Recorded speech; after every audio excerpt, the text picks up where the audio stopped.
Yes. Can you hear me? I have a very low voice. I got a cold.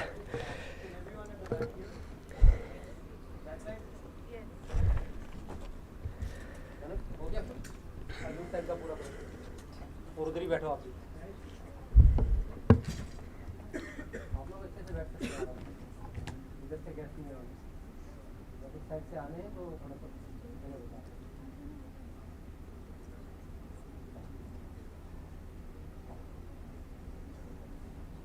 सृजन सृजन घबराए क्यों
Okay, everyone have a seat.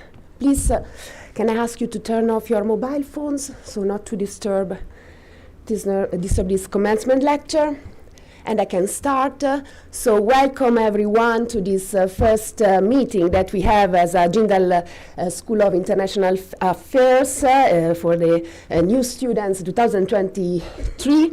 I say to you a big and warm welcome to this amazing university, very open to the world and interactive with the world institutions. So it's my pleasure to introduce you this commencement lecture with a very important chief guest, the Ambassador Dr. Philipp Ackermann. Welcome, Dr. Philipp Ackermann.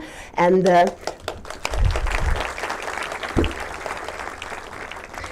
obviously I say good morning and good to see you again to the Ambassador Ravi Thapar, to the Professor Shriram Cholia, to Professor Rajkumar, Philipp Ackermann, obviously, and the Professor Dabiru Sridhar Patnaik. Welcome and good morning. I wish you a good commencement lecture. First of all, I want to introduce the guest speaker with this short bio. He's Ambassador of the Federal Republic of Germany to India and Bhutan.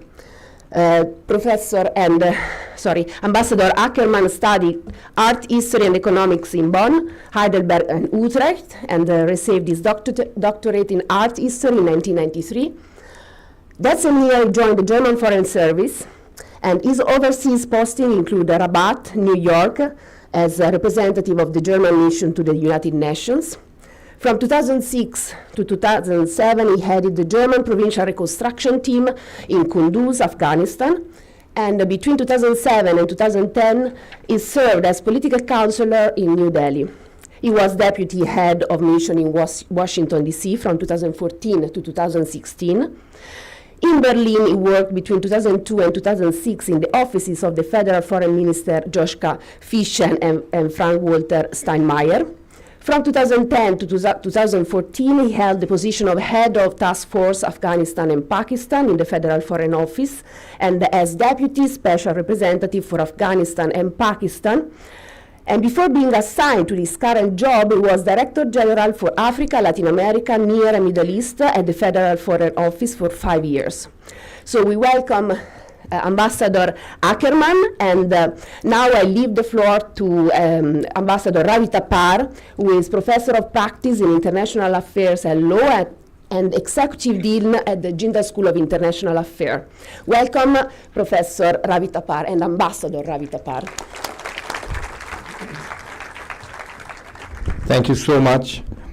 Indeed, it's a great privilege and honor to welcome His Excellency Ambassador Dr. Ackermann, our distinguished educationalist, visionary, and founding Vice Chancellor, Dr. Rajkumar, author, academic, and TV personality, Dr. Shriram Cholia, Dr. Sridhar Patnaik, the registrars of the university, my very distinguished colleagues from Jindal University, and enthusiastic students, ladies and gentlemen. It's a great pleasure and privilege, and like you, I'm very enthused by the fact that such a qualified and specialized personality who's dabbled into international affairs in various continents and countries is here to give us some of the practical aspects about international relations. I say that, if I may set the tone for the interaction, because we live in a very complex and cumbersome world, which, because it has become so interconnected due to social media, I would say that there is a lot of demand and expectation from all leaderships, which brings us to the point that even though multilateralism is ebbing and seems to be eroded into, we can't have a position where the leaders of 193 UN member countries dominate the show. Today, in our interconnected, I would say, aware societies and communities all over the world, even in distant Africa, even if they don't have access to mobile connectivity, they do witness the conditions of luxury and comfort in the developed world. So to expect this mass to remain silent and to allow themselves to be dominated by some set narratives unfolded by or defined by some leaders, I don't think it will work. Which is why multilateralism, even if it is eroding, needs to be protected, needs to be fortified. Multilateral dialogue, ultimately, I believe, is what is going to save the world from war. Collaboration and cooperation cannot be avoided. And here, Ambassador, I'd like to refer to your country's visionary. I have often cited him, and it's none other than the Nobel Prize winner, Chancellor Willy Brandt, who in 1980 came out with a very visionary report on the North-South, and also later on the Common Crisis in 1983. The essence of this report is collaboration between the North and the South. And at that time, 40 years ago, he had envisioned a society where global economics would become very interconnected and interdependent. Can you imagine a situation where the multinational corporations of the world develop new goods and services every year? And if there is recession and lack of demand in the North, where are they going to sell their products, the goods and services? So at the end of the day, we do need an empowered South. We do need the populous markets of the South. So this kind of bridge building, this kind of conduit, this kind of understanding is very, very important. And at that point, at that time, so many years ago, he had also thought that the concept of security should not just be linked to defense and armaments. In fact, he believed that there should be a tax on global arms exports. There should be a registry, and the funds generated by those taxes would be used for global development. So these were visionary thoughts. I think we are coming back full circle today, and the G20 and other gatherings are but recent phenomena which are going to examine some of these aspects. So with those thoughts, Ambassador, and also of course when we were in the Vice Chancellor's room, we were talking about the tangible and salutary contribution which scholars like Max Muller, who was a great Sanskrit scholar and who translated the Upanishads and brought Indian philosophy and spirituality to the whole world.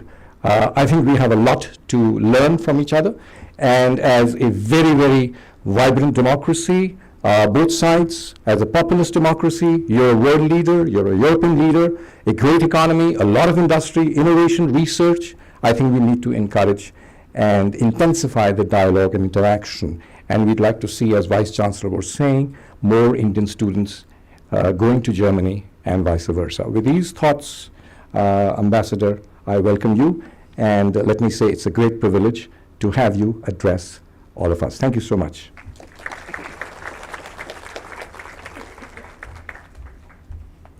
Thank you, Professor and Ambassador Ravi Thapar. Now I leave the floor to Professor and Dr. Shriram Cholia, the Dean of Jindal School of International Affairs, who will introduce the lecture theme, Germany, Europe, and India Relations. Thank you. Thank you, Professor Bottega. She forgot to introduce herself. She's Professor Silvia Bottega from Italy, and she teaches core international security courses for us. We are indeed truly honored to have Excellency, the Ambassador of Germany, with us, and that too to trigger some thoughts and ideas among our freshers. We have students from 21 states of India in this cohort of 2023. I have the long list, and I'm not going to read out the names of all the states. There are 155 odd students who have joined us this year, and some still coming in. And then the ones who are not here, I want to also mention them, our online master's program with Coursera, coming from an additional 30 or 31 countries. So this is truly the full range of India and the full range of the world represented in our student body in the School of International Affairs, and rightfully so, because international affairs should be as broad as possible in terms of representation of young people who are willing to learn and to study for their degrees. So I want to welcome all of you to this institution on behalf of the school.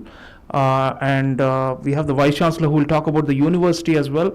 But let me say that with around 625 students now, including all of you, and close to 50 faculty members, JSIA has grown from a fairly small idea that began in 2011 to a fairly large institution with 6 degree programs. You all know we have 3 bachelor's degrees, 2 master's degrees, and of course the PhD. And so, and we continue to innovate and think about new types of offerings at the level of courses and degrees to be able to stimulate young minds and to prepare them for the world. So this is our job here, and I first of all thank you all for reposing your trust in this institution coming here, and you have many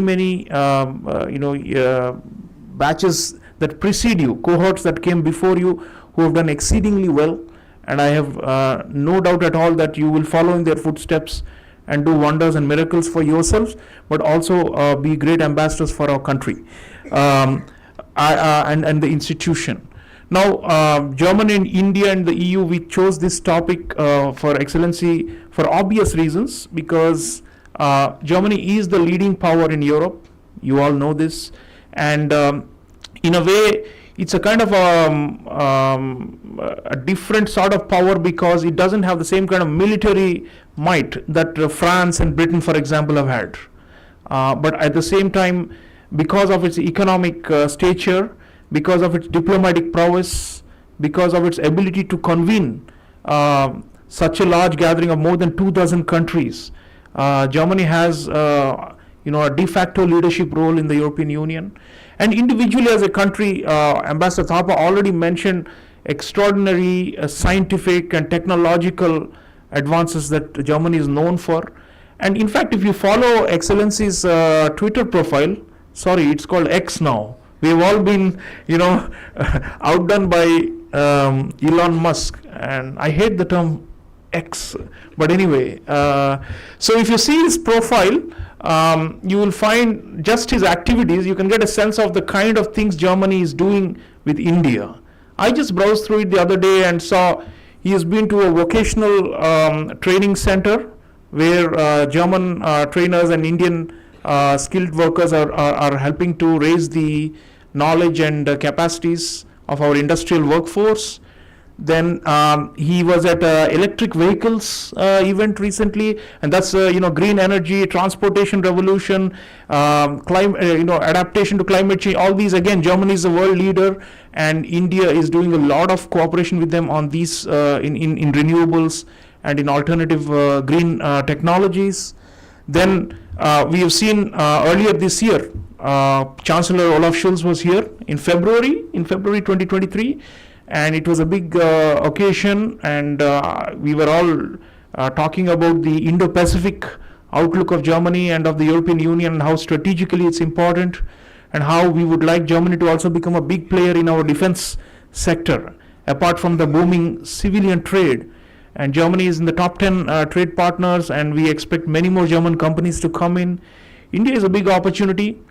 And I think given the fact that we're democracy, something that Ambassador Thapa was referring, there's a huge opportunity for Germany, India to become major strategic partners. We already are strategic partners, but I would say compared to France, for example, the defense component is much stronger with France than with Germany. But I think looking at the future, looking at technology-driven diplomacy, tech diplomacy, and all these things that are coming up, I think Germany is the powerhouse that we will look up to for many solutions.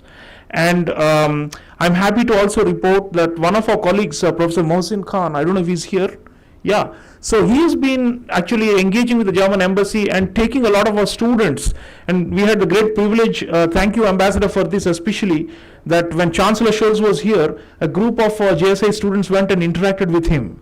These are the privileges of studying in a place like this, where you get to actually go and interact with top diplomats like Excellency who's with us, or even heads of state and heads of government, foreign ministers, defense ministers, ministers of trade and commerce, and so on.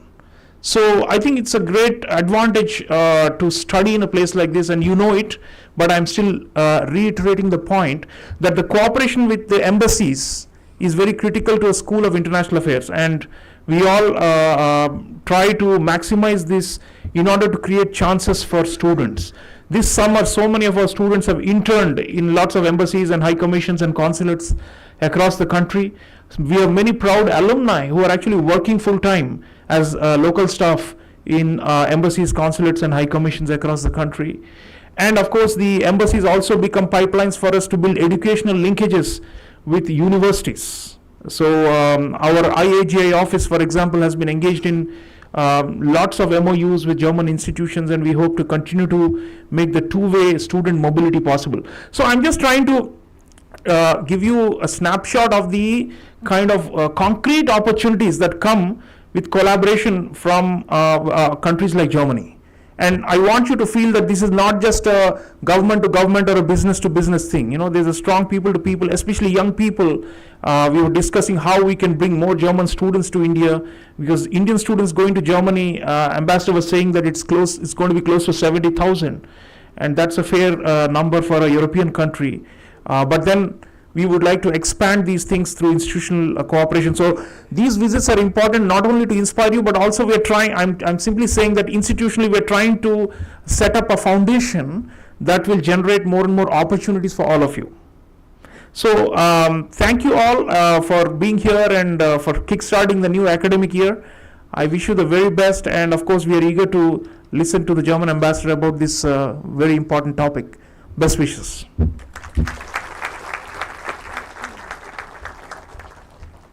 Thank you, Dr. Cholia. Now I leave the floor to Professor C. Rajkumar, the Vice Chancellor of OP Jindal Global University.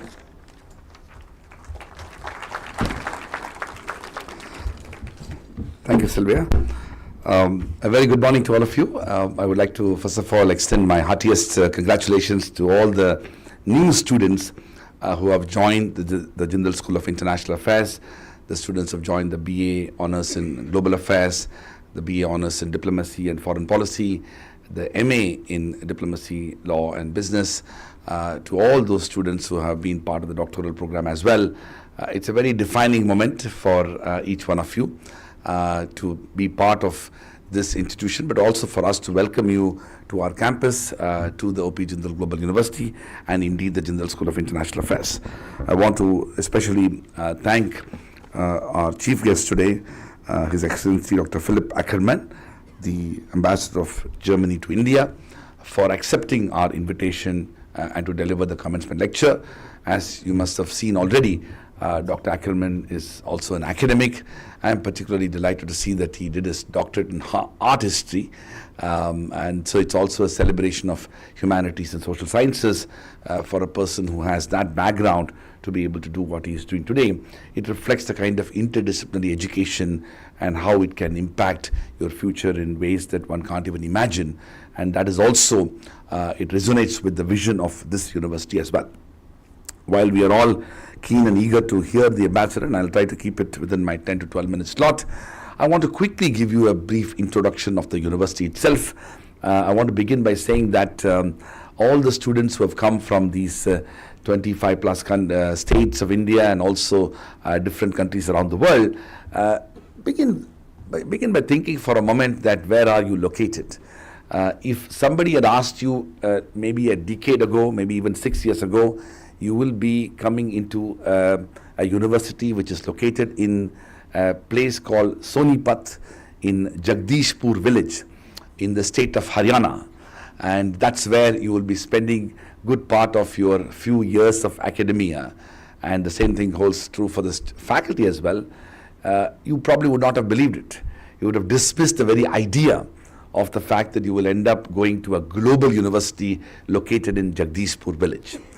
In fact, that particular aspect alone should make you think that how India has changed and how we have been able to grow quite dramatically and transformatively to be able to build a global university right here. So it's important for you to know a bit of the history of this institution. There are several dimensions to it, but I'll keep it short. Nearly 2 decades ago, in the year 1998, I had the privilege to study at the University of Oxford, where as a student, I dreamt about the idea of building a university in India. I was hugely inspired by my education there. And then, of course, I went to Harvard and did another master's there. During that time, I had the privilege to know something that I'd shared with the ambassador about the history of global education and the evolution of the modern research university. While there are approximately 60,000 universities in the world today, the world of universities owes a huge debt of intellectual gratitude to Germany and to the evolution of the modern research university, which began in Humboldt.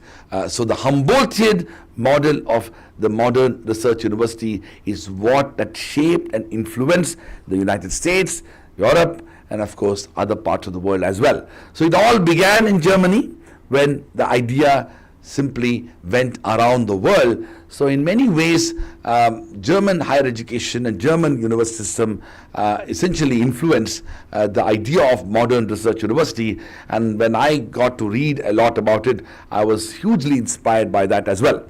Of course, after I graduated from Harvard in the year 2000, I practiced law in New York. I simply was hugely inspired by the idea.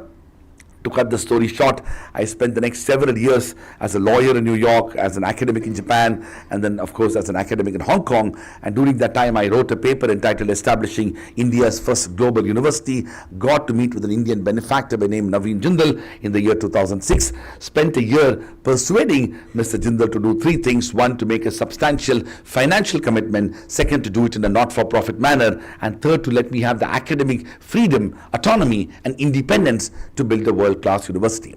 As some of you know, Mr. Jindal was already a parliamentarian, but something more than that he did, which essentially empowered ordinary Indians to display their sense of patriotism and their commitment to the idea of flying the national flag.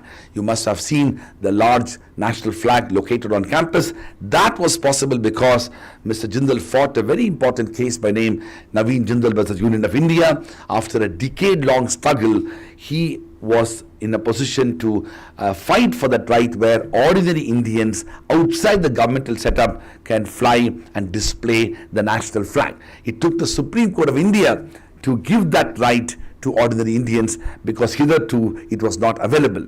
Such was his own past work. I met him in the year 2006 and spent those years essentially engaging with him with the idea of building a modern research university, a multidisciplinary university, a global university with strong commitment to liberal studies, including humanities, social sciences, and law. To cut the story short, by late 2007, he agreed to all of it, invited me to move to India. Early 2008, I moved to India, and January to April 2008, I was trying to understand India myself as I was returning to India after a decade of living abroad. Very quickly, I realized the extraordinary complexity with regard to the governance system in India works, the complexity and labyrinth of regulations and rules and policies where the higher education system clearly was over-regulated and under-governed, and we simply navigated all of that process. There were moments when this idea was simply not in a position to take it forward. But by April 2008, I quit the job and we began the journey of literally building a university from nothing, from land acquisition, formulation of curriculum, course structure, program development, faculty recruitment plan, student admissions process, hiring of architects, construction engineers, contractors, and persuading the government of Haryana to pass a new law to establish the first private university. All of that happened during those 8 months. As late as 27th January 2009, the government of Haryana passed a legislation establishing O.P. Jindal Global University as the first private university here, and soon after I was appointed as the first vice chancellor of the university, and then we began the process of recruitment of faculty, admission of students, and construction of campus. In a span of less than 6 months, we built over 100,000 square feet of built-up space, one of the fastest construction projects ever undertaken in the history of post-independent India, with then India's largest construction company, Larsen & Toubro, working 24/7 with over 5,000 people on campus. During the same time, we recruited faculty and admitted students, and as promised to Mr. Jindal, on 30th September 2009, we began the first academic session of the first school of the university. During the same time, he would come into campus, literally monitor the construction process to ensure that we were all able to have those buildings, and we simply had unlimited supply of Jindal steel to be able to build that campus in a very short span of time. On 30th September 2009, which was a very defining moment for us, we began the first academic session, believe it or not, with only 100 students, 10 full-time faculty members, 20 administrative staff, and 4 classrooms and 1 office space for me, the Vice Chancellor, the 10 faculty members, the 20 administrative staff, which we now call the Big Bang Conference Room, which is located in the first floor of this building. That was the modesty and modest beginning we had, and where nothing was here in the then existing 54-acre campus.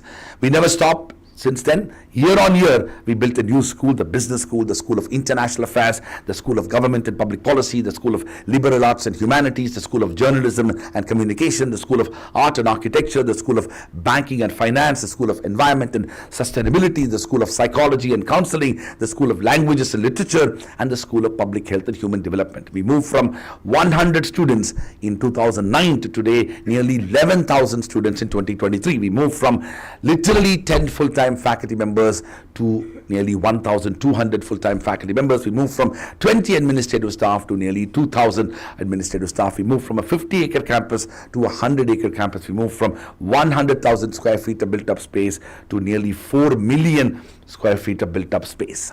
This journey, which we have entered into the 15th year of our institution building, has been possible because of the extraordinary and visionary leadership of our founding chancellor and benefactor, Mr. Jindal, but also the extraordinary contribution of our faculty members, many of whom are here. In fact, the dean of the Jindal School of International Affairs was somebody we were together in Oxford. He was doing his second graduate degree at Oxford, and I was a Rhodes Scholar and doing my law degree there. He was a Chevening Scholar. We literally met there, and he became part of the founding faculty team at the law school as a historian, and then of course we later built the School of International Affairs.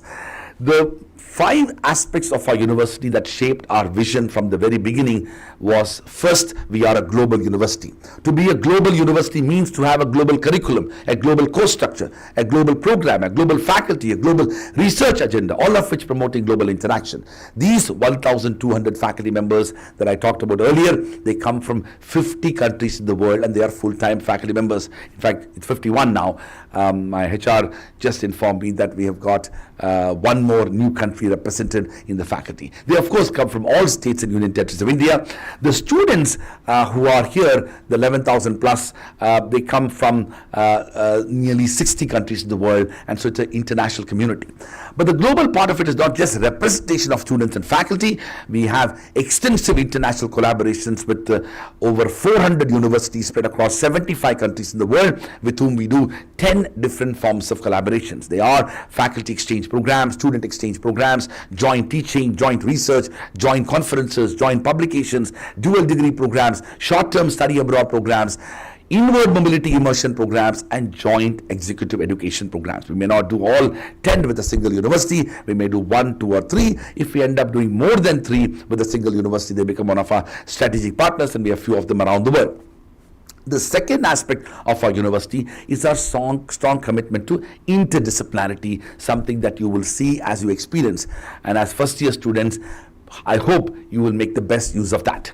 You walk around the institution, you will not find a single building calling itself as law school or business school. And that is the reason why it is so, because all spaces are interdisciplinary and shared spaces. In fact, the new faculty office block which we built, we took enormous effort to make it even more interdisciplinary when it comes to engaging between faculty members, and they all are together with a hope to build a community.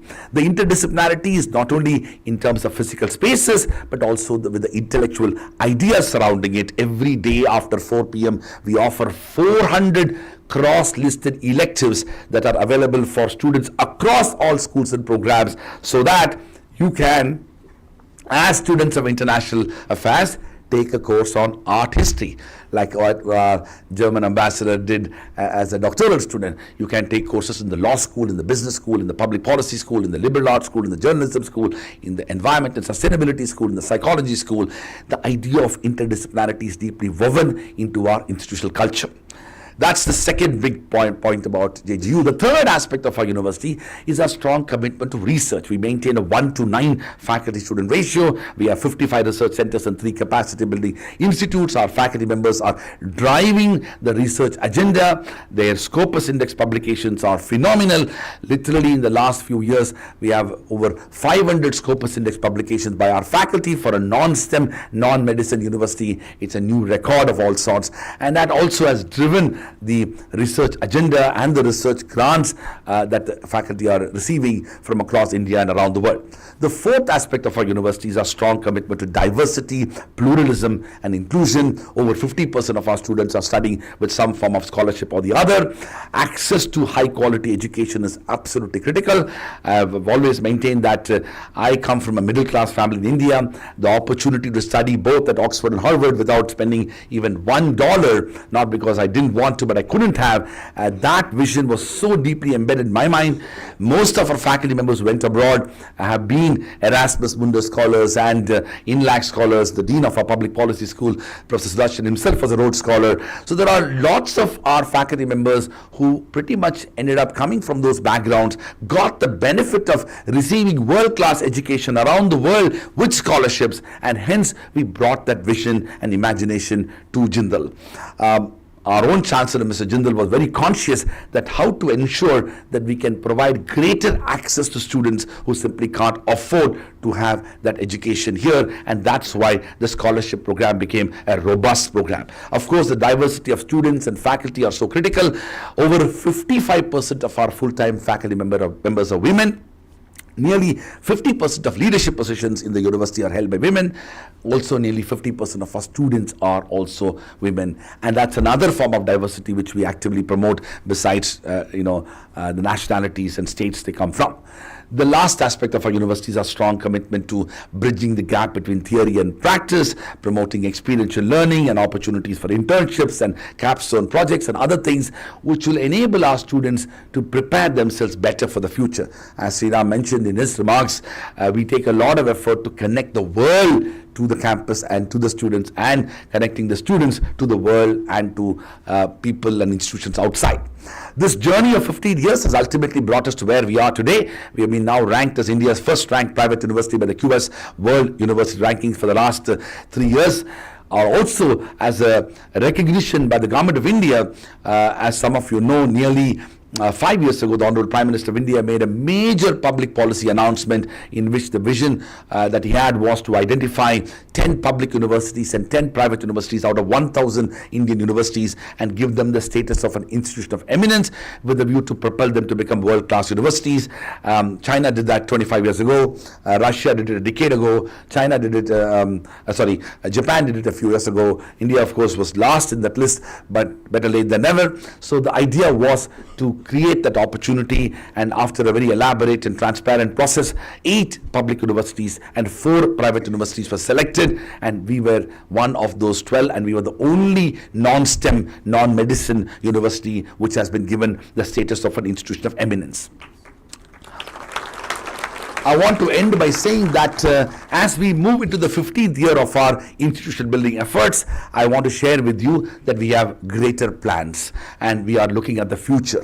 The next decade is going to be absolutely critical for us. We are in very, very serious conversations surrounding the vision of building and moving to STEM education. At least my own dream is to move towards looking at establishing what we are loosely calling the Jindal International Science and Technology Academy, in which we want to establish 10 more new schools: the Jindal School of Engineering and Technology, the Jindal School of Artificial Intelligence and Robotics, the Jindal School of Data Sciences, the Jindal School of Natural Sciences, the Jindal School of Biotechnology and Molecular Sciences, followed by the Jindal School of Medicine, the Jindal School of Dentistry, the Jindal School of Nursing, and of course physiotherapy, which ultimately will take us to 2034, which will be the 25th anniversary of OP Jindal Global University.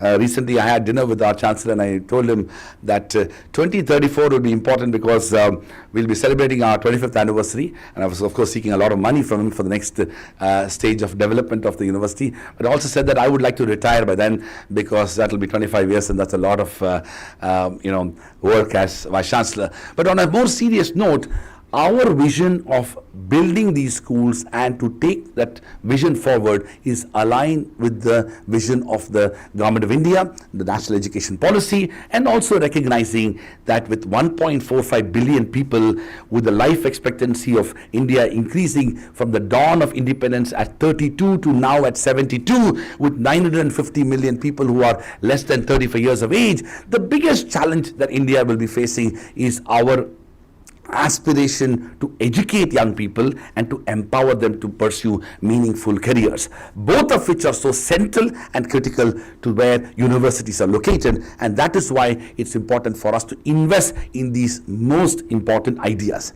and that's where Germany comes in. I want all of you to know that we have an extraordinary opportunity to be able to build partnerships and collaborations with German institutions. Some of the finest institutions in the world are located in Germany, but most importantly, it is a country which believes in the intellectual tradition and the intellectual culture. There is so much to be said about it. I want to end by reading a few words by an extraordinary man by name Max Müller. Max Müller was somebody who was a professor at Oxford. He was asked to deliver a series of lectures for the British civil servants who are planning to come to India. And so these lectures he delivered as early as 1850s and 60s in Cambridge, 1890s in Cambridge. And the title of the lecture was called What Can We Learn from India? And one of the quote, which what can India teach us, is the theme of the lecture. And he says, and I quote, "If I were to look over the whole world to find out the country most richly endowed with all the wealth, power and beauty that nature can bestow, in some parts a very paradise on earth, I should point to India. If I were asked under what sky the human mind has most fully developed some of its choicest gifts, has most deeply pondered on the greatest problems of life, and has found solutions of some of them which well deserve the attention even of those who have studied Plato and Kant, I should point to India. And if I were to ask myself from what literature we, here in Europe, we who have been nurtured almost exclusively on the thoughts of Greeks and Romans, and may draw that corrective which is most wanted in order to make our inner life more perfect, more comprehensive, more universal, in fact more truly human, a life not for this life only, but a transfigured and eternal life, again I should point to India." And that's Max Müller. So in many ways, the kind of history and evolutionary relationship that we've had with Germany need to be revisited. Now, of course, as a lawyer, I'm also conscious of the fact that we in India owe a huge debt of intellectual gratitude to a distinguished German jurist by name Dieter Conrad, who was responsible for the Supreme Court of India coming out with one of the most innovative doctrines known as the basic structure doctrine, which not only influenced the future of law and justice and jurisprudence in India,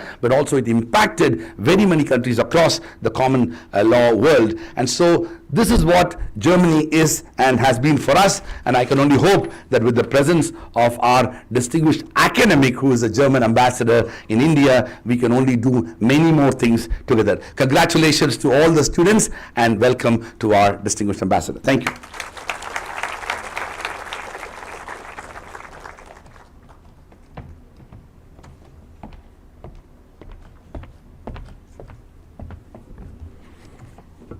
Put them a bit up, maybe.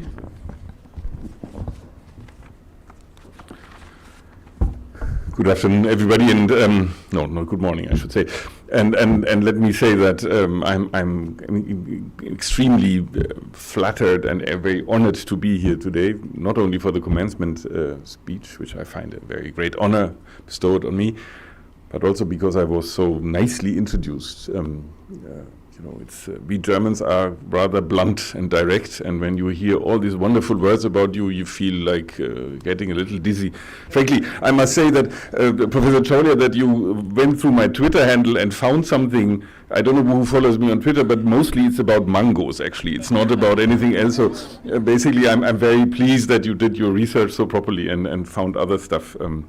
Now that the mango season comes to an end, maybe I will also improve on other stuff. You've seen the lecture, Germany, Europe, and India. It's the most boring, theme. And I will share a secret with you. When you don't know what you're going to say, when people decide that you will be holding the commencement speech, you just invent some boring title, and then you have to fill it. And I hope that I will fill it a bit when I talk about it now. But my main aim is that you now, the freshmen of this university, I would like to interact with you. After my words, I'd like to get into some conversation with you, answering questions or also ask you questions. Now let me start with two memories, two little glimpses of my past. One, in 2009, when I was the political counselor, I had the enormous privilege to be accepted as a guest at a famous Congress MP, and I was, I meant to talk with him about industries and his constituency and politics. Basically, we ended up having a conversation on a university that this very member of Congress set up in this very year, namely this university. It was Naveen Jindal who invited me, and I must say I'm thrilled to bits to sit here in this university 15 years after my meeting with him and seeing it flourishing in such a way. So I must say congratulations. It is a fabulous achievement, and it is I'm full of admiration and respect for Naveen Jindal and his ambition that in 2009 sounded very utopian in a way, and look at where we are. I must say that I met the Vice Chancellor half an hour ago, so he gave me so much Greek career that I'm not sure whether I remember everything he wants from me. So he's a force of nature, and I think it's also due to him that this East University is in this very, very fabulous state. Now my second memory, and now we are starting the lecture actually. I grew up in an era which historians now are calling the Cold War era, where basically the world was divided in two sides, and we lived rather peacefully, but also a little tense under a nuclear deterrence or structure. And when in 1989 the Berlin Wall came down, for us in Germany, and I was in my early 20s then, something happened that nobody ever would have imagined. Nobody ever would have imagined that this separation of the world would be done in a month, basically. And this is an event, this will be, always be a very, very strong part of my life. It was a landmark moment in world history, and I got politicized in this moment because I felt that, things can happen even though you don't have enough imagination to see that things like this can happen.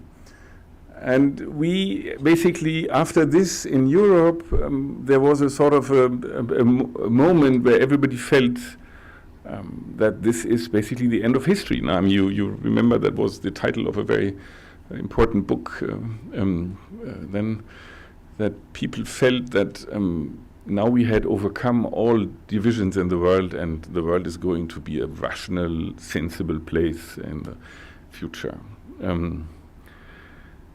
We have learned that this is not the case, basically. And I think right now, 30 years later, with more than 30 years later, we are again at a landmark moment. We are in a deep crisis. The post-1990 world is in a deep crisis. And any unilateral moment somehow has passed, I would say. So we see the economic and military challenge posed by a rising China. It is increasing. The country is heavily investing into military infrastructure and large-scale infrastructure projects. You in India feel that more than we in Europe. We have seen Russia launching a war of aggression against Ukraine, and with this perturbing global markets, undercutting food security and driving inflation worldwide. Let me say here, coming back to this memory of mine, we would have never thought that war in Europe after what happened between 39 and 45 would be possible anymore. Nobody would have thought that. It is as much a surprise to us that then 1989 was, in a way. I would add a third element to this landmark crisis in which we are. This is the impact of climate change. It is increasingly evident how strong climate change will impact all our lives. We mark more extreme weather conditions year after year, especially here in India. We are witnessing more and more weather-induced natural catastrophes, record high temperatures, droughts, flash floods, rising sea levels. And I think what we see also in a sort of a worrying development of concern, we see increasing political polarization and nationalism, anti-globalization movements that are all on the rise. In my country, we again would have never thought that a right-wing party, an extremist right-wing party would be popular, but now in the polls, in the current polls, they are at 20%, which is something in my youth would be completely unimaginable, would have been completely unimaginable. So we've seen developments in Brazil, in Trump in America, but all across Europe you have governments in Sweden, in Finland, where extremist right-wing parties are part of the government. So we have now to look away from Europe and shift our attention a bit to India for a moment. I think India, in a way, is also experiencing a landmark moment right now. India has overtaken the UK and is now the 5th largest economy by nominal GDP, and likely to overtake Germany and Japan in the next 10 years or so. One would say this is normal, a country of this size and population, but I think it's a huge achievement basically because it has developed over the last 15 years, and therefore it is remarkable. India is now the most populous country in the world, ahead of China. With the gap rising further, India has a much healthier demographic structure than China has, and therefore this is a competitive advantage to China. But there's also one aspect which is very interesting. The growing part of the Indian workforce is looking to other countries in order to get jobs. 10 to 12 million graduates each year in India cannot all be accommodated by the domestic labor market alone, and therefore they go elsewhere. Also, my country is a destination. We will talk about that later. I just want to say that the more Indians are abroad, the bigger the diaspora is in India, and the bigger India is also globally connected. That's one of the big advantages of India, is you have very powerful and influential diasporas all across the globe. Is that Australia or Singapore, but also in the West, in the UK, of course, but Canada, in the US, notably. That's a very, very strong advantage. And I think what you see is that with this economic development, and one of the good proofs of that is the current G20 presidency, global interest in India is clearly increasing. Ministers, leaders from across the world have basically flocked in India in the last month, and we have a very, very clearly a rising media interest in India. So I think India has also, this government has made it a point to reach out to other strategic partners. Germany is one of them, but also others like France was mentioned before, the US, also the UAE, for example, is an important strategic partner. And I think what we see is that India has a growing role on the international stage and is a more and more indispensable factor in the geopolitical and geoeconomic world. Now, a word on Europe maybe in this. Europe is Europe as the European Union is a complicated construction.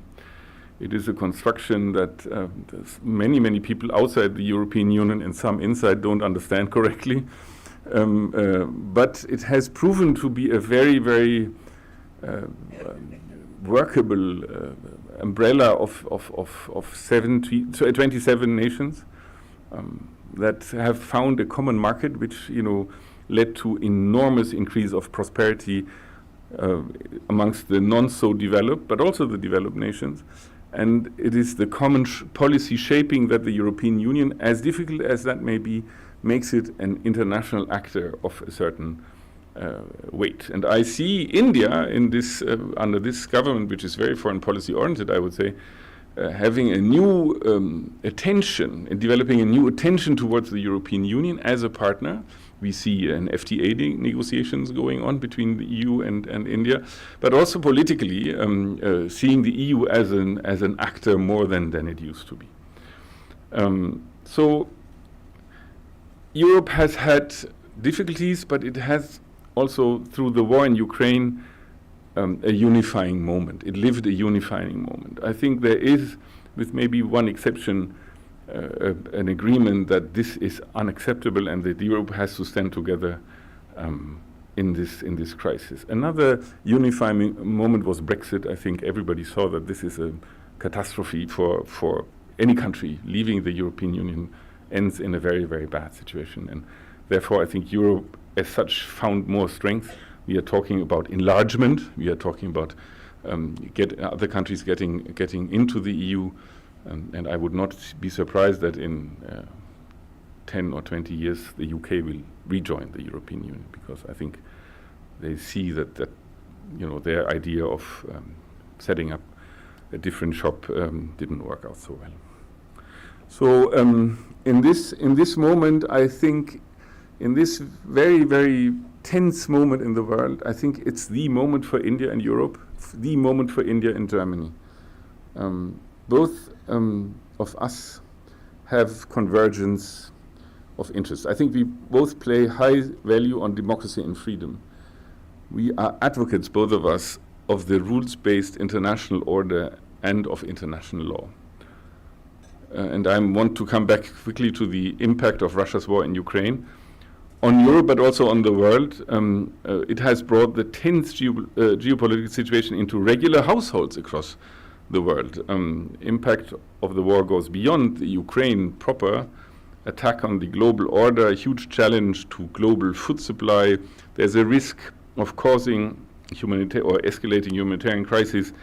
And I think India and Europe share their conviction for the principles of the UN Charter and the sense of urgency in attaining peace. But let me at this stage also say we have convergences, but we are not the same.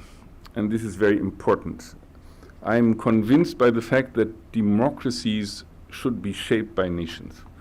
So there are a couple of ground rules like elections and separation of power, but every nation has to find out the best way how to handle with democracy. So Indian democracy and German democracy are different, and so they should be. You have to find a way to bring a country like India in all its diversity, its diversity in religions, in languages, in ethnic groups, to bring it together. It's more difficult than a country like Germany, which is basically Tamil Nadu. This is our population. It's the same size also. So I think it's a challenge, and India mastered this challenge with a great admiration. But it should be different. It should be different of nature than a European liberal democracy. You can't compare our democracies. Even in Europe, you have big differences with democracies. But Indian democracy is different from German or Swedish or Portuguese democracy. And one of the big differences, and maybe we can talk about that later, is that the Indian democracy is, in a way, a self-sufficient democracy. We in Europe, after 1945, we started thinking in alliances. We thought that only through alliances we can move forward.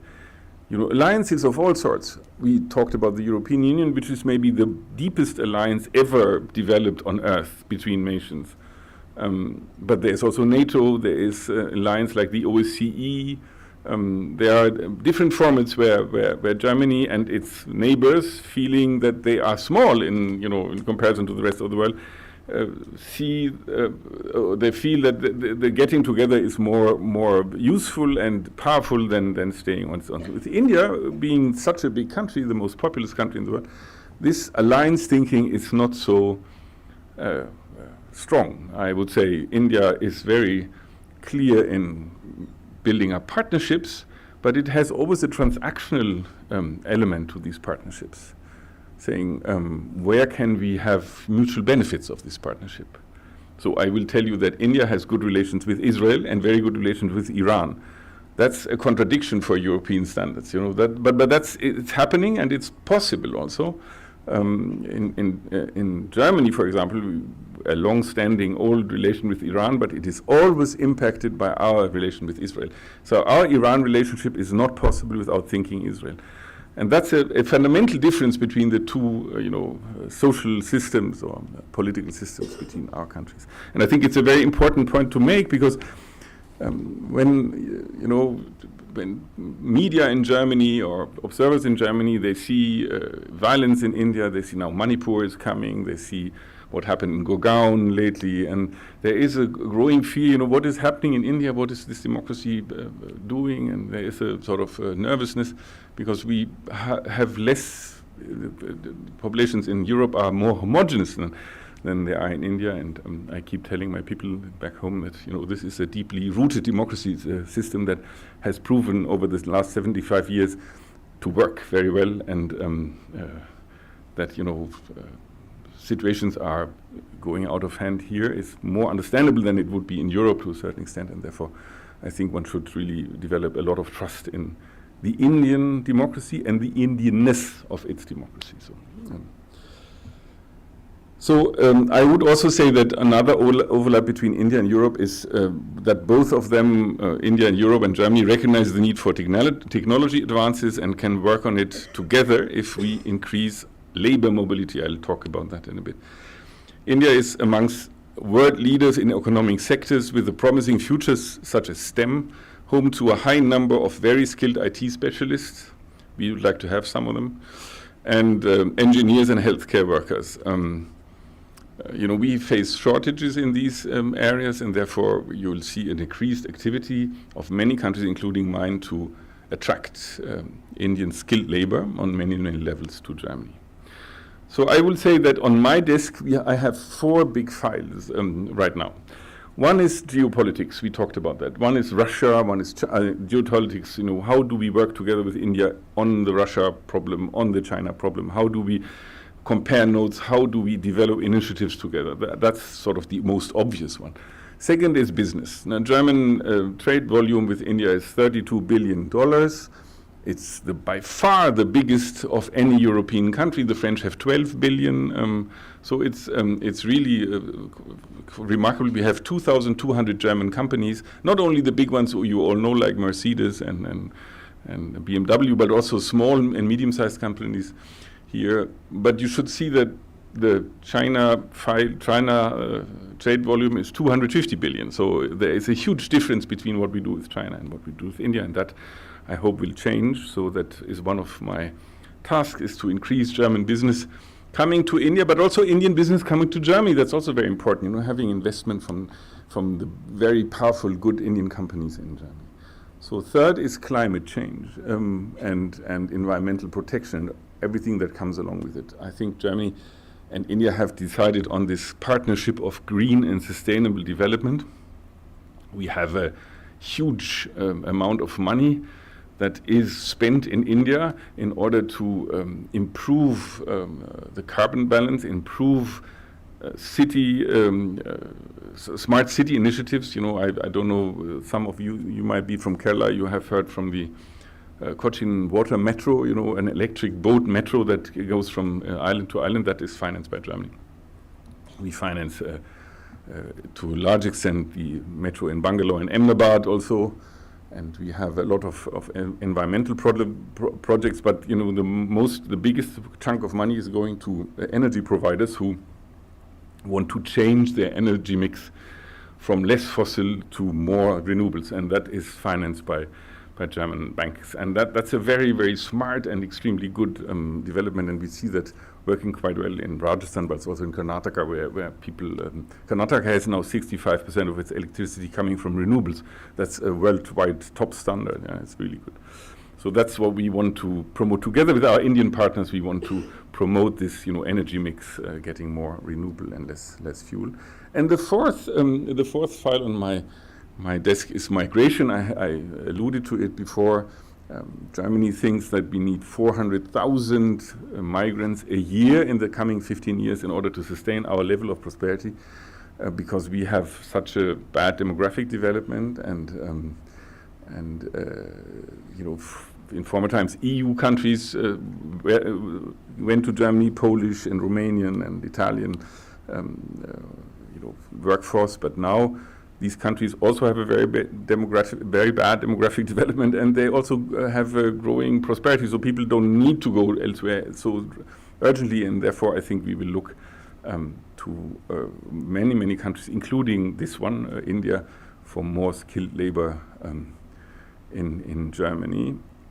And I think that all shows that India is very much on our radar screen right now. We had, as Professor Cholia mentioned, Chancellor Scholz came last February. He was received by the Prime Minister. We had the Foreign Minister here for twice. Chancellor Scholz will come again for the summit. We had the Minister of Labor and Social Affairs, who is responsible for migration, coming here. We had the Vice Chancellor and Minister for Economic Affairs coming here last week, or 2 weeks ago. So there is a lot of a new, renewed interest and new attentions towards India. Also, the Minister of Defense, because you mentioned that the defense chapter is going to have a new push after this visit of our defense minister. I'd like to a word on China and a word on Russia, and then I'll conclude very quickly. China, the Indians always, look at us and say, you are a little naive when it comes to China. You don't see the dangers that China poses, and they refer to, the Indian-Chinese problems they are facing at the border and elsewhere.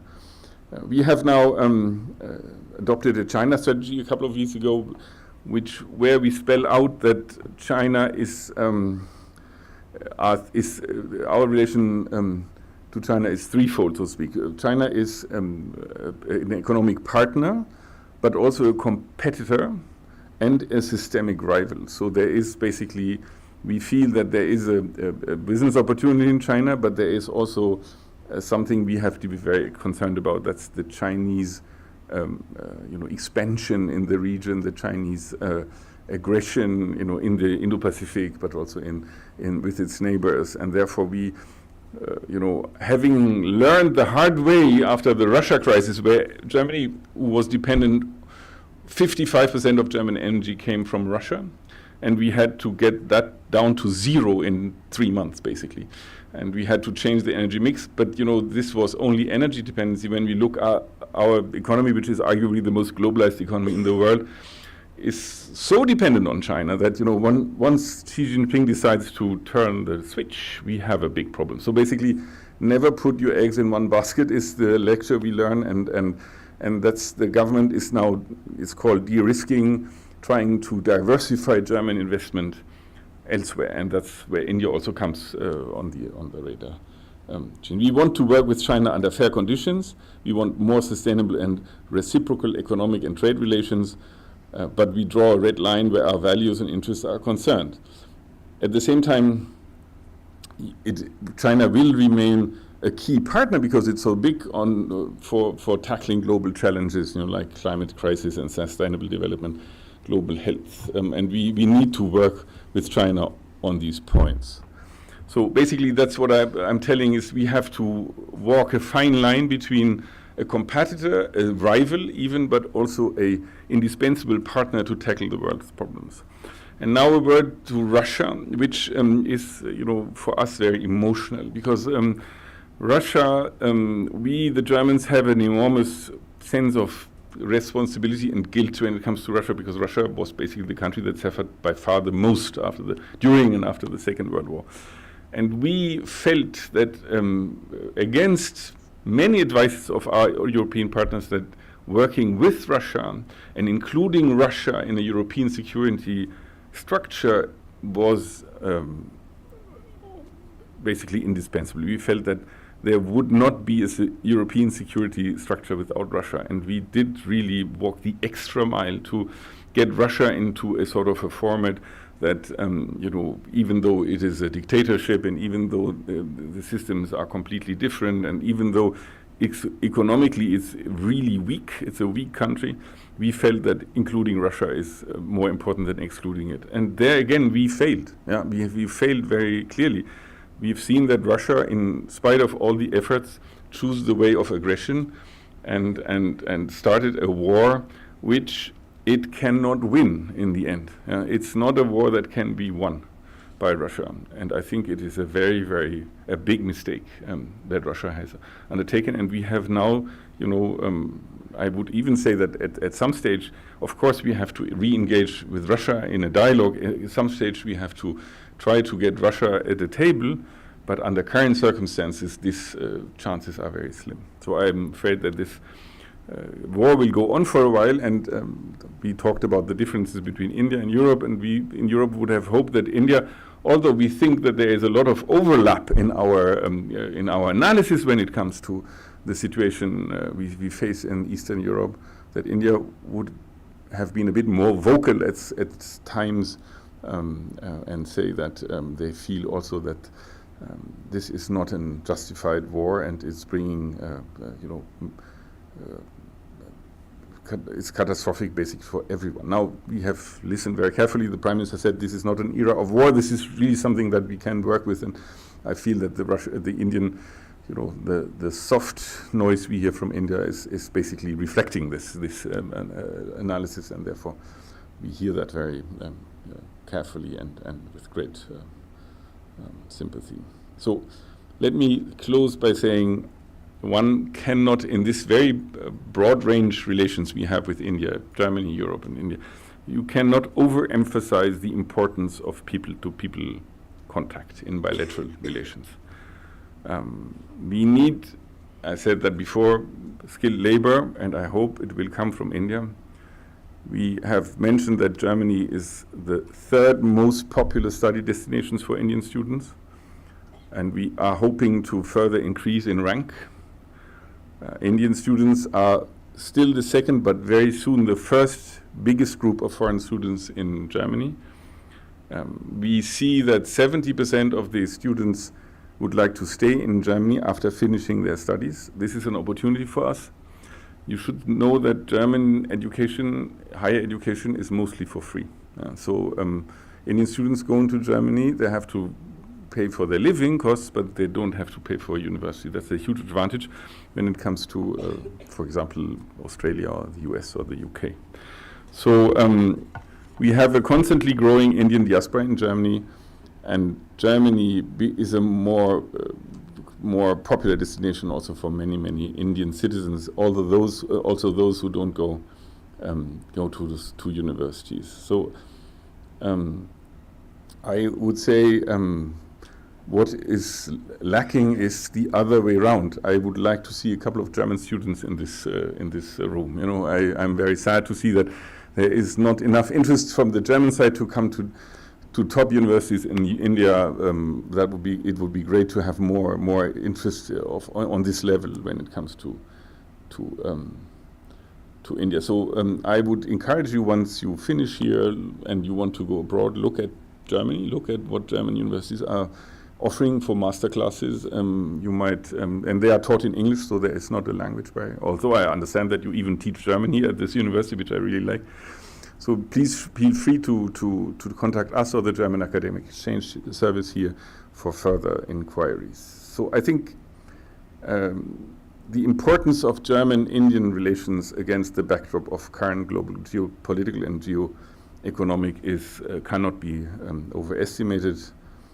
I think our two countries should strengthen ties relating to economy and trade, labor and migration, and strategic and defense cooperation. And I can tell you, it is an enormous privilege to be here on this landmark moment. There is an old diplomatic, somewhat desperate motto saying that never waste a crisis. I think there's no better place to never waste a crisis than for a German ambassador being in India. So it's for me it's a great time, and it's a great privilege to be sent by my country to this wonderful country. Thank you very much.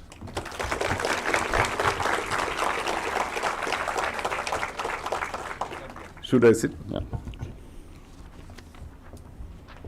Thank you, Ambassador Ackerman, for this wonderful speech, for depicting the importance of these relations among these two giants of democracy and economics. Now I open the floor to some questions. If some of you wants to ask, I see many hands on. Who is gonna deliver the, yes? Please, let's start with this, introduce yourself. First year students. Who are the first year students here? Enough. Introduce yourself. Namaste, sir. I am Shobal Srivastava. I am from Master's Program.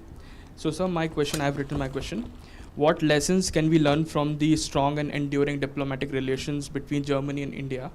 And how can these lessons be applied to foster global cooperation and understanding in today's interconnected world? Maybe we can collect, because this is an answer that lasts an hour. So basically, I will come back to. Maybe we can try to collect 2 or 3. Yeah, right here. Good afternoon. I'm also a master's student. I'll be studying MA-DLB. My question is specific to feminist foreign policy, because that is where my focus will be. So I'd like to ask, since Europe has been making quite a few strides in feminist foreign policy, what are your thoughts about it? And also, how can a student like me and a lot of other young people help India grow in feminist foreign policy? That's a good question. Thank you very much. So let's take 3 maybe.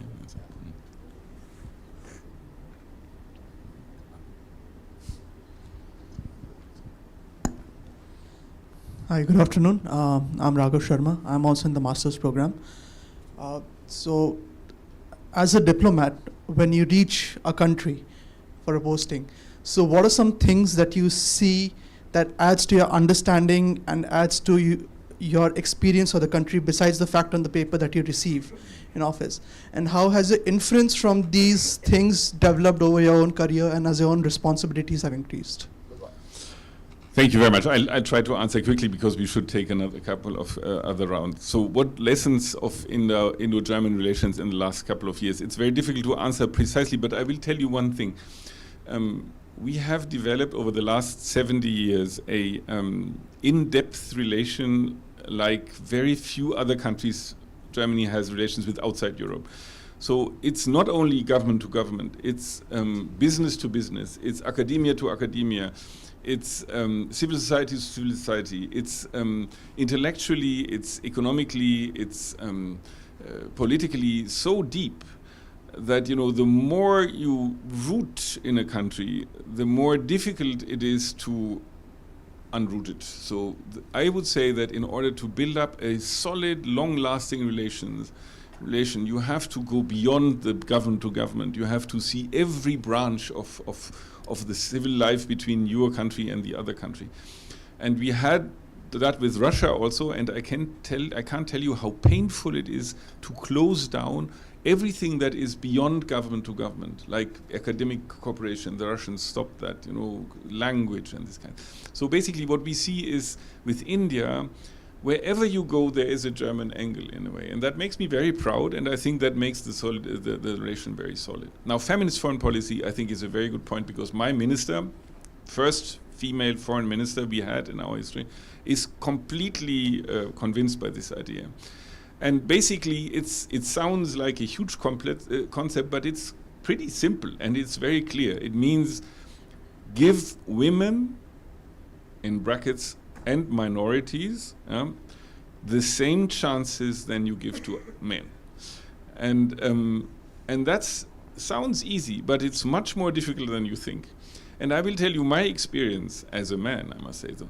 When I started my career, we had about 25% of female colleagues in the batch. Now it's about 50%. So because they want to increase the women participation in foreign policy. And there was a very deliberate policy of putting women in very, very visible postings. Like our ambassador to the US is a woman. Our ambassador to the UN is a woman.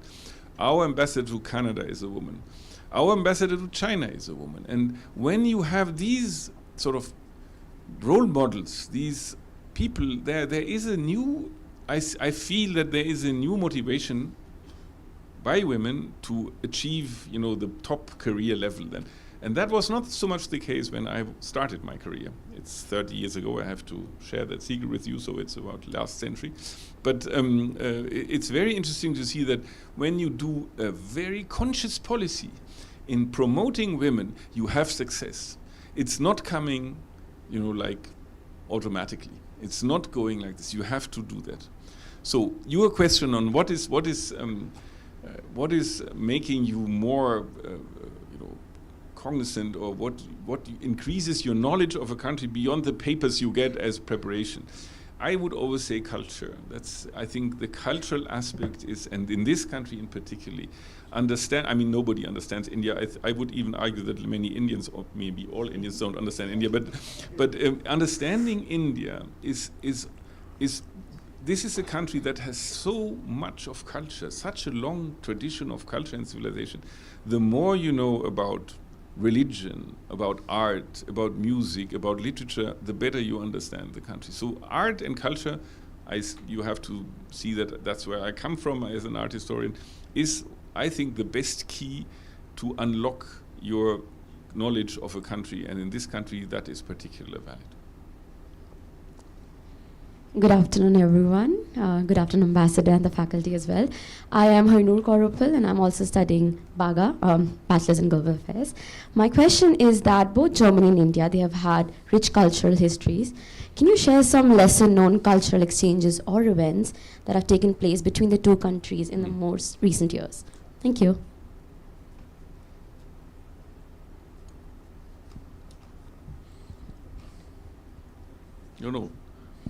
Yeah, 2 more. It's fine. Please. Go. Give it to him. The guy with the... Good morning, sir. So my question to you is regarding the economic relationship between India and Germany. So as you just now saw that India's UPI system is going global. So recently France adapted and UAE is also adapted. So how do you think the system is going to change the global era, basically the global digital payments era? And will Germany adapt UPI in future? Thank you. Another one? Good afternoon, sir. Dr. Ackerman, my question to you is, do you think what is the difference on the China policy between France and Germany? And do you think the Franco-German engine is very important for EU decision-making in policy-making process? All very good questions, I must say. I'm very impressed with you. Cultural, it's a very good question. So what we do is we have a very varied cultural cooperation with India. And I have to say that the German cultural institution in the world, which is basically everywhere called Goethe Institute, except then in India where it's called Max Müller-Bavand, for the good reason the Vice Chancellor gave you, runs a very, we have 6 Max Müller-Bavands in India, and they run a very distinct and very sort of varied cultural program, films and dance and music.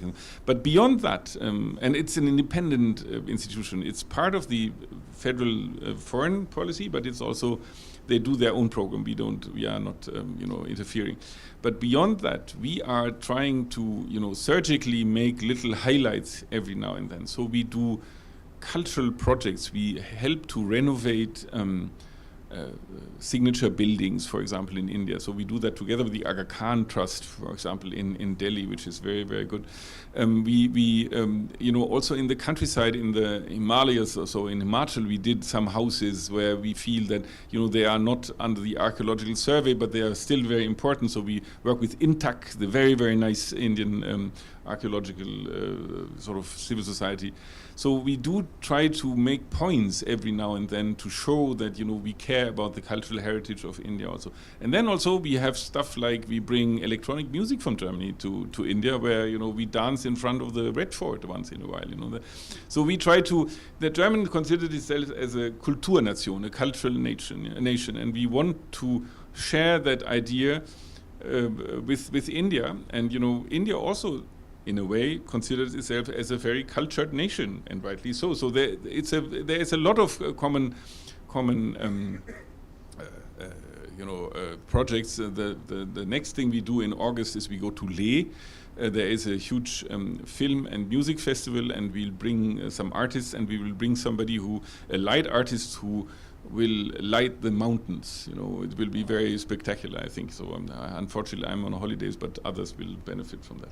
So UPI is you know, India is a world leader when it comes to this platform, and France has declared its intention to look at it.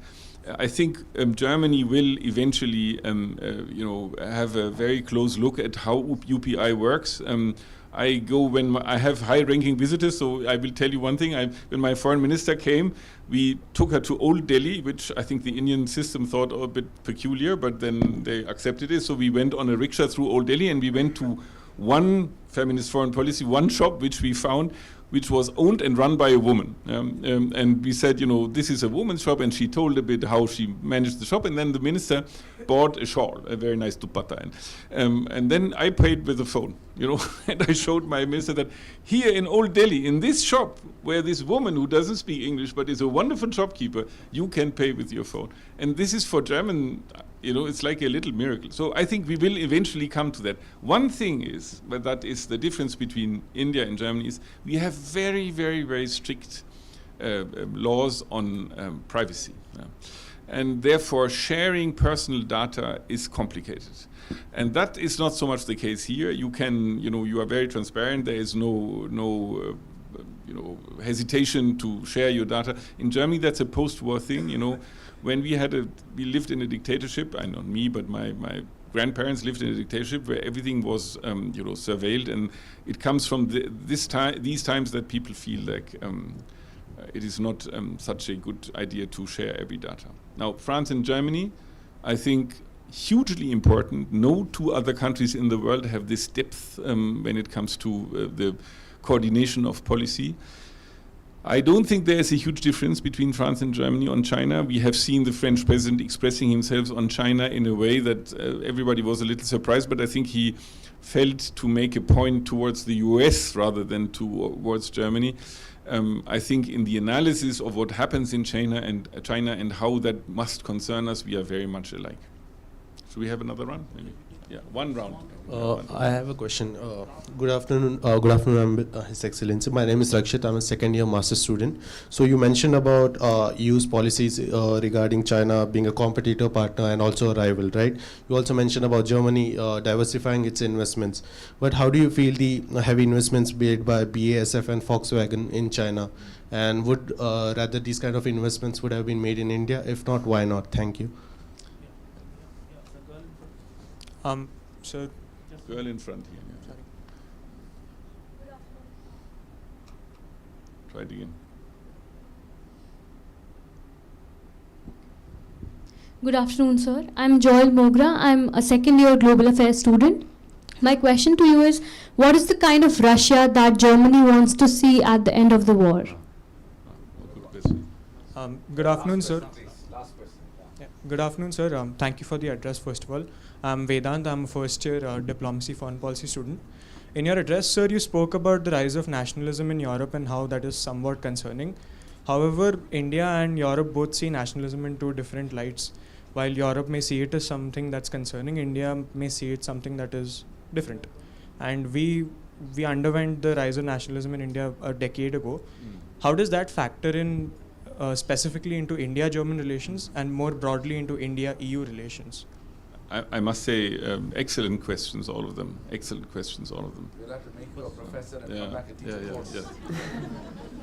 Better put some lakhs away if you want me to teach these people. Let me think. Nationalism and what was her question?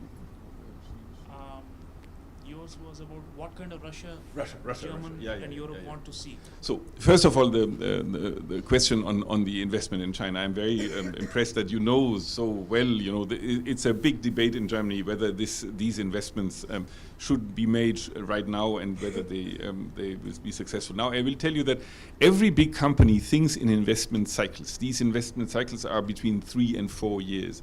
So the investments you see now by BASF has been made 4 years ago. So it's not something that is decided spontaneously. And I think in these 4 years, awareness when it comes to China has changed in Germany. So once these investment cycles close, new investment cycles will start. And I'm betting that in the new investment cycles, India will play a much bigger role. Now, BASF has made some very unfortunate experiences in India. But that's, sometimes it happens with companies. They have joined ventures that didn't work out, and they have about 4,000 people in India. It's not small what they have, but they could be much bigger. But their history and their experience with India was not so good. I still think they will come again, and they will start, investing more in India, because basically this is the only market that in a medium-term range can match the Chinese market. So I think it's going to come. What happens now has been decided 3-4 years ago, and therefore it is coming to fruition now. Russia. What do we want as the outcome of this war in Russia? Now, it's basically, I would say, is it the question what we want, or what is it the question what we can achieve? And what is Ukraine? What is Ukraine's role in this? I would always say we would agree to everything Ukraine is happy with. When Ukraine decides that they are ready to give up part of their territory, which I don't see it coming soon. It's not happening right now. Then we could go along. If Ukraine says we are fighting in order to get our territory back, we have to accept that too. So basically, it's not so much up to us; it's up to the country that was aggressed by the Russian army. And therefore, I would say my perspective is this war will last for a certain while. Maybe we'll end in some frozen conflict. It will lead to a decline of Russia as a world power, and it will lead to a huge investment of Europe in Ukraine in order to rebuild and restart the country in a better way. I think that Ukraine, I will tell you that Ukraine, we would have never thought it possible to think as Ukraine as a NATO member and an EU member. That has changed completely. Now I think it is very probable that at some stage, not in the very near future, but Ukraine will be a EU member, and NATO is also not off the place. So basically the Russians failed on every level. They were always blaming NATO. Now they have NATO in Finland, in Sweden. So basically I see that war is going on because I don't see both sides being ready to sit at the table. When both sides are ready to sit at the table, Germany will be, and the European Union will be supporting every negotiation on that. And the last question is a philosophical one. Thank you very much for wearing a tie, actually. I find that I'd be honored that you have, it's very, very kind of you. And your neighbors too, actually, left and right, very kind of you. Nationalism is something we look at with a great skepticism, because our historical experience with nationalism was very bad. Now, that's not so much the case in India. India is a nationalism, it's not a young movement, but it has gotten new traction, I would say, in the last years. I think every country has to decide what it does with nationalism. It's not up to us to judge on, whether India should promote nationalism. What we do see, of course, is nationalism should not be leading to dividing the country. The division of the country is not good. So nationalism can be a very positive force, I'm sure, but it must be inclusive. It should not be exclusive. That's what I'm saying. Okay, thank you so much for this amazing question, everyone, and the great answers. Now we will give, before the concluding remarks by Professor Dabiru Shidhar Patnaik, we will give some gifts for our guest of honor. Should I get up? Oh, fantastic. Fantastic.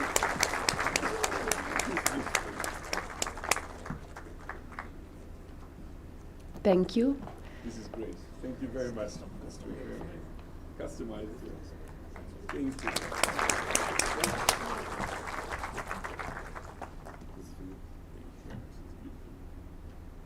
This scarf I will be wearing in summer. Thank you. That's very nice. Thank you. Thanks a lot. And now the concluding remarks about our registrar, the registrar of Jindal Global University, Professor Patnaik. Thank you so much, Dr. Sylvia. But before I proceed any further, I will also request our colleague from the German Embassy to join us for a felicitation. And I will request the Vice Chancellor to felicitate Mr. Kasper.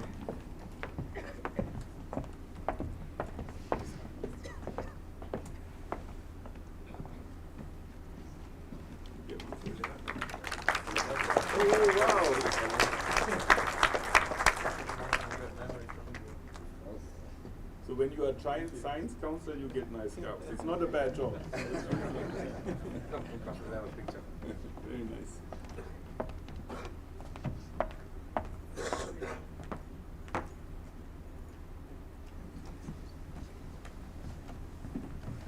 I'm going to keep it very short, but not without saying profound thanks to His Excellency Dr. Philipp Ackermann, Ambassador of Germany to India, not only for having taken out time on a busy work day and work week, but also for inspiring all of us.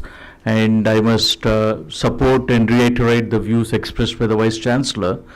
Germany is one of the most favored destinations and vice versa, and we will be fully committed to enhancing India-Germany relations through higher education. And we have been commemorating some of the important days and even activities through our Global Languages Center, Your Excellency, and we will be fully committed to continuing with these activities. And it's also very gladdening to see the enthusiasm of all the newly admitted students and even the returning students. And for those of you all studying at the School of International Affairs, it would be pertinent for you to know even your location in terms of spaces, because in India, post 1945, when the Indian School of International Studies was set up and later merged with the Jawaharlal Nehru University, that happened to be one of the foremost schools, and even now.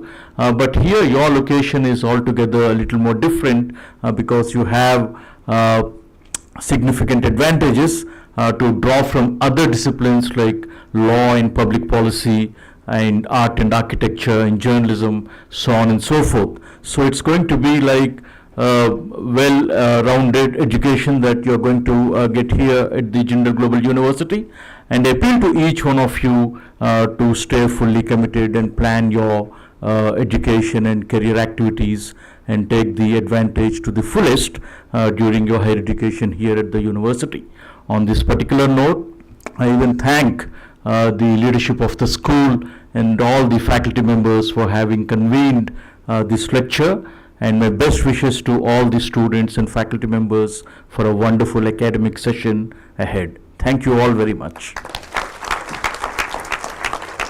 I would request you all to be seated and those on the stairs to give us some space so that the chief guest can Good luck to you all. walk out of the venue. Yeah.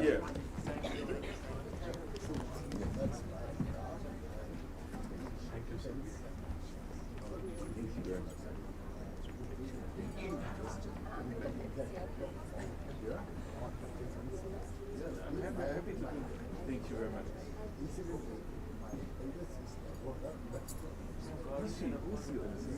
Mariashaka, I know her, of course.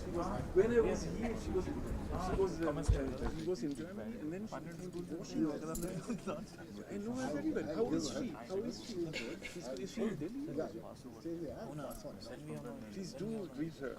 She was the ambassador when I was here. She was the ambassador in Germany.